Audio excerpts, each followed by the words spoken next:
Hello, welcome. My name's Tim. Welcome to Tim Burbage Reads, and today I'm going to be doing a book review for Metronome by Tom Watson.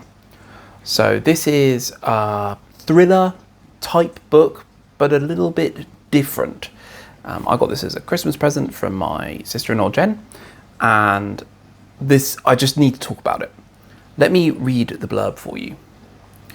Not all that is hidden is lost. For 12 years, Aina and Whitney have been in exile on an island for a crime they committed together, tethered to a croft by pills they take for survival every 8 hours. They've kept busy, Aina with her garden, her jigsaw, her music, Whitney with his sculptures and maps, but something is not right. Shipwrecks have begun washing up, supply drops have stopped, and on the day their punishment is meant to end, the warden does not come. Instead, a sheep appears. Sheep can't swim. Aina becomes convinced that they've been abandoned and that Whitney has been keeping secrets. As she starts testing the limits of their prison, investigating possible ways to escape, she is confronted by decisions that haunt her past. Little does she realise that her biggest choice is yet to come. Got some good blurbs here. It says, a story of what love looks like when affection and trust have fallen away, by the Times. And with echoes of Emily St. John Mandel and Megan Hunter, this haunting literary thriller is about survival, loss, and the binds that unite and break us. Elizabeth McNeil. And taut, unsettling, charged with both tension and emotion, Naomi Ishiguro. And as moving as it is chilling, by Emma Stonex. So, high praise. And this book is a thriller because you're trying to find out what's happening.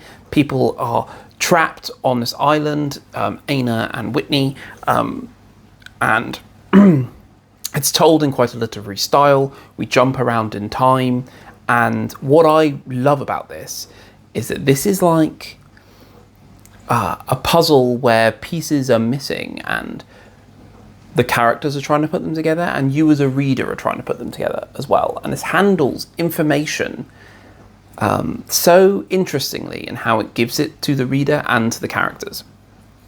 So to start off with, 12 years ago, Aina and Whitney did a crime. I'm not going to tell you what the crime is, but they were sentenced to this thing, and they say there is like a permafrost, bacteria in the permafrost, which means they have to take these pills every 8 hours. They scan their thumb, they get the pills, and they are in a normal life. They're kind of living the good life in a way of living off the land, and everything's kind of homemade, and they're very resourceful.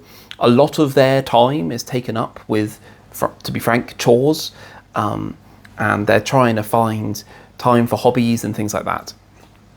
And then the day comes, they think the warden will come, and nothing happens. And then what do? Do you try and find out what happened, or do you think it's part of a test and you kind of go, well, we just got to keep going because that's what we did for the previous 12 years, we'll just keep going and everything will be okay. And Aina and Whitney are on two different sides on how to approach the situation. We spend all our time with Aina, so it's written in third person, but it's very close third person, and we never see inside Whitney's head. We're only seeing from inside Aina's head. And she is not a kind person. There is a lot of inbuilt resentment between her and Whitney. She's very dismissive of him. These are all in her thoughts and in her actions, and she's just not very kind. She's built up, from 12 years of living with one person, with all their idiosyncrasies and your own way of living in this very small place. There's a lot of resentment there and a lot of things unsaid. She finds him quite childish, and she calls him out on it occasionally, but she talks about, oh, he does this thing and this is a game and I cut that game off, So it was interesting spending time with a character who wasn't very kind, wasn't very nice, didn't have nice thoughts about people. But where this excels is the game is changed. Something happens which I'm not going to get into, but it completely changes the game, and it really puts a lens on Aina and Whitney's relationship and what they're going to do and what they should do, and then things escalate from there, and the ending is brilliant. Yeah, and it leaves you pieces of a puzzle that you can put together yourself, which I really enjoyed doing. And you can, people can put the puzzle pieces together and get a different picture.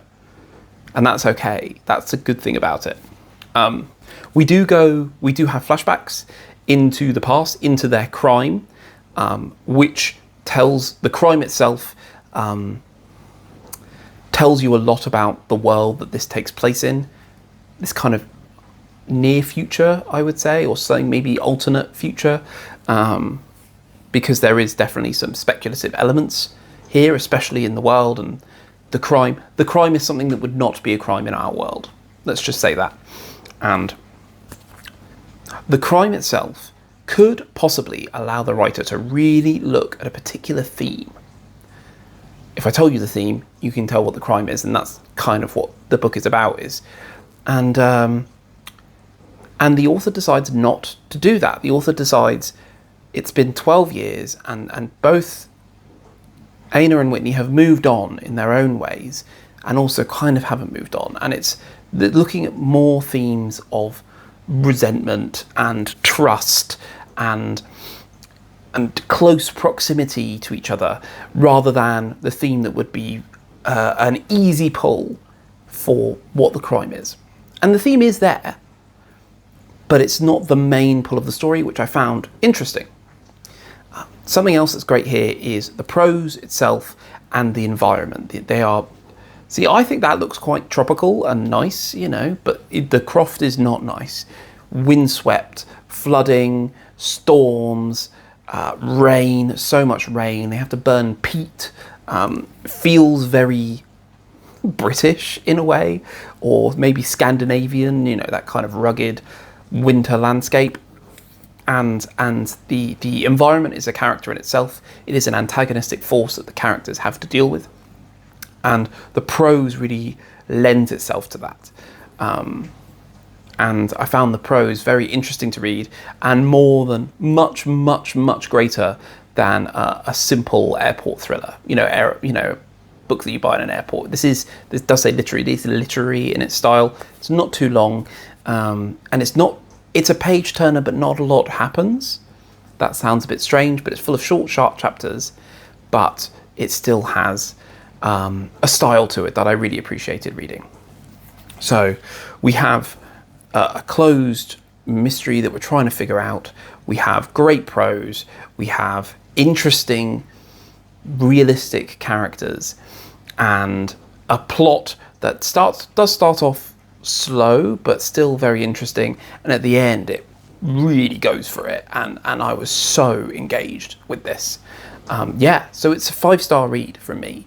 And I think it would be really interesting to see what other people's thoughts are on this.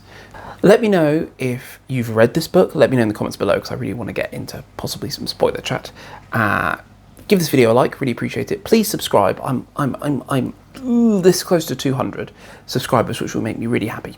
And I'll see you in the next one. Now, get out of my house!